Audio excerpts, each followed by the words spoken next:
So guys, to make this parsad, we're going to start with making our pak, and in this pot I have 2 cups of whole milk. I like using pure whole milk or stay fresh milk.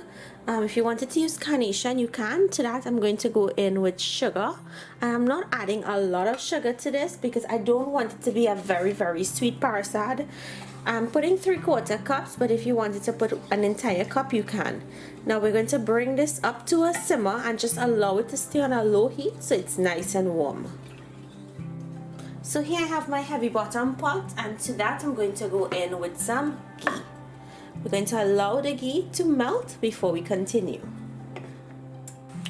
Now that our ghee has melted, and I want to tell you guys, when you're buying a ghee, try and buy a really good ghee, like the cow brand ghee. This is the best ghee to use for parsad. It tastes so different from if you were to buy any other type of ghee.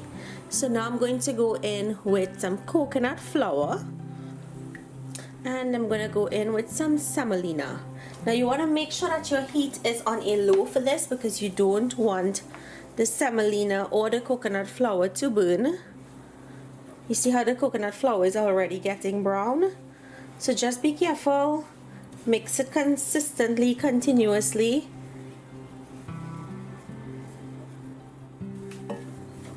So I have my heat on a very low for this, because I noticed that that coconut flour was browning a little too fast.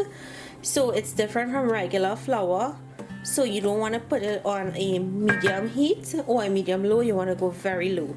So I'm going to allow this to patch in here for about 10 minutes, and then we'll add the rest of ingredients.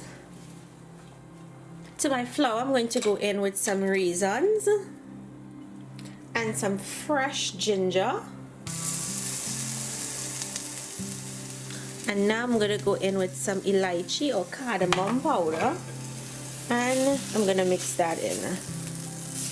And I'm just going to allow that to cook there for about 1 minute. You don't want to wake up those spices.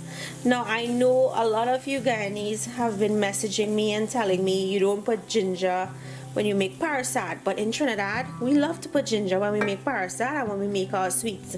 So if it's something you don't put for some reason, by all means you can omit it.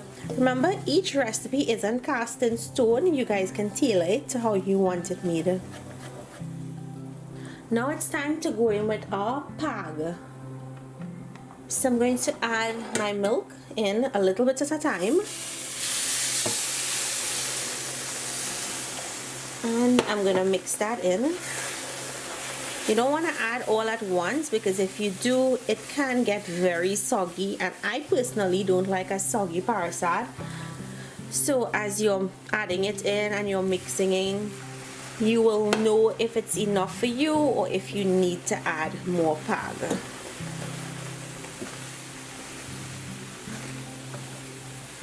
And I think this 2 cups of milk is just enough for this amount of parsad.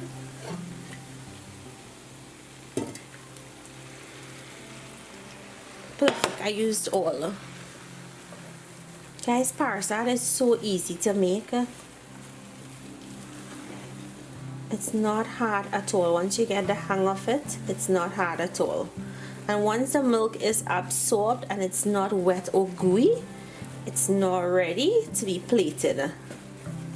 And from here you can garnish it with nuts or whatever you want to garnish it with.